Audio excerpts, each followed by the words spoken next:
امروز میخوام در مورد این که این اثر هنری با چوب‌های صلب و سخت راش چجوری تبدیل به منحنی میشن و این شیپ‌های زیبا رو به وجود میارن باهاتون صحبت بکنم.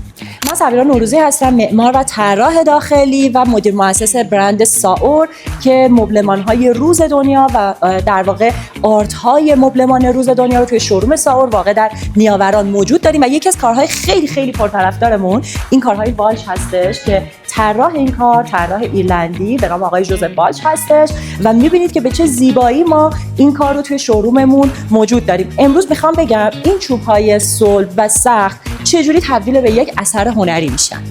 همونطور که میدونید چوب یک در واقع متریال کاملا صلبه و قابلیت خم شدن نداره.